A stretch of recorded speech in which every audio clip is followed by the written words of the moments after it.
When should somebody open their FHSA? Yesterday. That could potentially generate a tax refund. Mm. And you don't have to repay it, unlike the RRSP. Right. So it kind of gives you the best of both worlds per se. Contribute 8,000 tax free, get the tax deduction, and you don't have to pay it back. Welcome to another episode here at the Tfteam YouTube podcast series. We're happy You and okay? yeah, we're happy. We're excited. We're great to be here. I can't see too well, but I'm here because I know that even though I can't see too well right now, that I've got a plan to buy my first home in Canada. We've been talking about that, and last week we talked about the home buyers plan. Mm-hmm. But we are not just a one-trick pony here at Mm-hmm. TFT, right? We've got another plan for you today. Mm-hmm. What's that plan? The first home savings account, Mm. right? So this will complement your home buyer. So it's not that you have to pick one or the Okay. other. You could choose both if you So I can are have full. my home buyers plan, Mhm. and I can also have an FHSA. That is correct. So this is a new kid on the block, That's right. right? It says first home savings account, That is correct. but is it really a savings account? So it's not don't think of it as a savings account like a bank account. Mhm, It's mhm. you still like the TFSA, still like the RSP. You will determine what Okay. to put into there. So you could put stocks, bonds, GIC. But here's what I recommend. Because you're going to buy your first home, you don't want to take chances. So you want to stay liquid and you want to have investments that will not fluctuate. So safe and secure investments. So money market funds, GICs, redeemable GICs for that matter. Okay.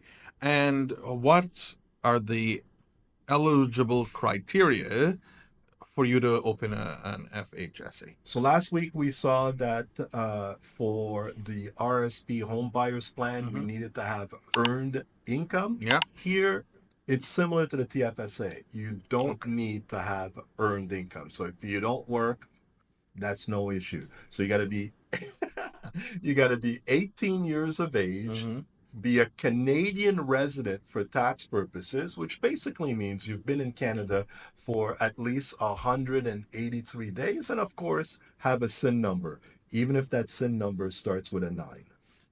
No, so me. Again, I'm thinking of You're- you. Always thinking okay. of you. Okay. Yeah. So what about you being 75? Can you open an FHSA? I look good. I look good for 75. Thank It's you. a golf. It's a golf.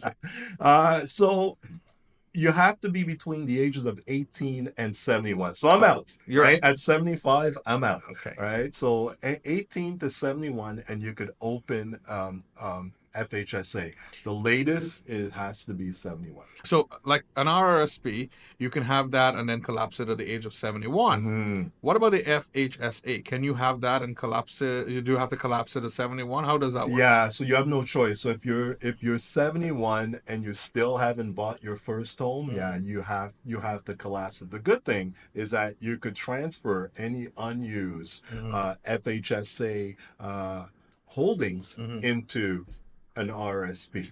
So the duration of time for your FHSA, So the maximum amount of time that you could have an FHSA is 15 years. 15 years. So I don't think it'll take you 15 years, To buy, hopefully, yeah. to start saving for that. But if it does, by the end of the 15th year, you've got to do something with the money. Okay, so and last week we mentioned Home buyers the plan. home buyers plan.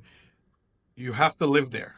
The same qualifies here. Yeah. So with the FHSA, it's similar to the home buyers plan requirements, whereby it's got to be your first home, and you have to live there as the house that you live in, your principal residence. But like we've talked about last week, you could live upstairs and rent out the basement as long as it's considered your principal residence. This is a home that you could purchase. Do I need to pay back the money? So the good thing about the FHSA, to me, it's as if the TFSA and the RRSP They got had married? a baby. Right? And the baby was named FHSA. So it gives you Careful. I know, it's scary. It gives you the benefit of a TFSA along with the benefit of an RSP. Right. So, one, you could contribute up to $8,000 into a FHSA and withdraw it tax free towards the payment of your home. And unlike the TFSA, the 8,000 or up to 8,000 that you contribute, you could get a tax deduction on that. Oh. So that could potentially generate a tax refund. And you don't have to repay it, unlike the RRSP. Right. So it kind of gives you the best of both worlds per se. Contribute 8,000 tax free, get the tax deduction, and you don't have to pay it back. So I just want to clear up a little thing about the room now. Mhm. So you said we can contribute $8,000 every time we contribute. Now so like with some registered accounts, you have like, let's say I open my my TFSA or my RRSP, and I want to contribute to that, but I became a resident 3 years ago. I have some room that I can go and still contribute that. Does that work with the FHSA? Yeah, unfortunately, no. So, Okay. so to your point, the TFSA was open in 2009, Okay. and the two criteria for the TFSA is you have to be a Canadian resident Mm-hmm. and be 18 or older, and of course Yeah. have a SIN number. So let's say in 2009 you were a Canadian resident Mm-hmm. and you were 18 Mm-hmm. and you never opened a TFSA up until today, Mm-hmm. 2025. Yeah. That room has carried forward, even though you've never opened a TFSA, Right. it has carried forward, Mm-hmm. right, for all this particular time, and you could contribute well over $100,000 today Okay. into your TFSA. Right. But with the FHSA, you need to open the account And for the room to start. so the room starts now, and then they start counting the 15 years from. The room starts when you open the account. Okay. So if you open the account this year, then you've got $8,000. Okay. But if you wait till next year, 2006, to open it, you can't count 2005 as the Right. room. Only when you start does the 8,000 start to So kick in. let's say I don't have the money Mhm. as of 2025. I can still open the account, That is correct. get the room, and then make the contribution next year. That is correct. And how much the max in the FHSA is 40,000. 40,000. So if you contribute 8, it'll take you 5 years to contribute the maximum. Okay. But you've got 15 years. 15 years, right? right. To go up to that 40,000. But you get to carry forward that room. So bottom line, if you're 100% sure that you're going to use the money towards the down payment of a house, open the FHSA so you could start building that room starting this year. And one other question. Your spouse can contribute to your RRSP, which can go towards you capitalizing on your home buyers plan. Can your spouse contribute to your FHSA? So when you say contribute to my spouse would contribute to her own Okay. RSP for the home buyers plan, Yeah. and I will contribute to my own Yes. RSP home buyers plan. So 60 for me, 60 for my wife. So that makes it 120. The same thing here. Okay. Right? So your spouse could contribute to her own FHSA and you contribute to your own. So now you're pulling together a maximum of 16,000 a year. Okay. And let us just say 15 years have lapsed. I don't buy a house. Or let us just say I don't want to buy a house anymore. Can I use the funds and put it somewhere else?